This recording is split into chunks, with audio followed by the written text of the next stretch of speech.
All right, so I want to talk about two league-winning players that I just so happen to have on the same team in my friends and family league, and that really led the way to a huge victory for me yesterday. And these two players really could go a long way in deciding fantasy football championships just because they were picked up off the scrap heap during the course of the season. One towards the beginning of the season, and then one just recently.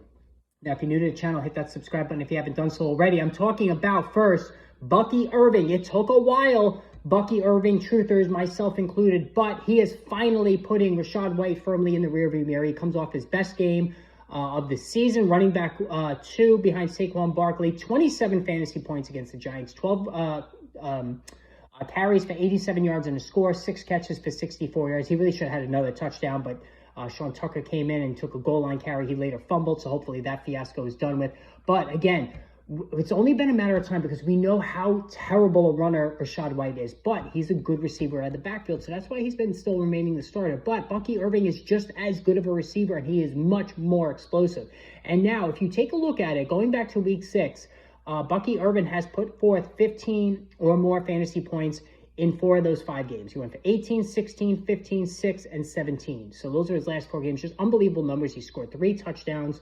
And in those games, 2, 3, 7, 3, and 3 catches. So he's firmly in the conversation in terms of receptions. And I do believe that going forward, he's going to get the lion's share of touches in this backfield. Rashad White will catch the ball at the backfield. He'll still be involved. But Bucky Irving looks like a top 12 PPR fantasy running back the rest of the way. The other guy, we didn't see this one coming. Jonnu Smith, perhaps we should have, because he outplayed Kyle Pitts, the much more ballyhooed early first-round pick, supposed generational talent, Kyle Pitts. We all were wondering last year, what gives? How is Jonnu Smith outproducing Kyle Pitts? Well, maybe this was not a mirage after all. He has hooked on with the Miami Dolphins this year. He's got 48 catches for 535 and 4 touchdowns, and better yet, the last 2 weeks, Week 11 against Las Vegas, 6 catches, 101 yards, 2 scores. And then yesterday against the Patriots, 9 catches, 87 yards, and a score. The targets are insane, 28 and 23 fantasy points each of the last 2 weeks. This is not going to change. Tyreek Hill's a little banged up. Jalen Waddle, other than yesterday, has been an enigma all season.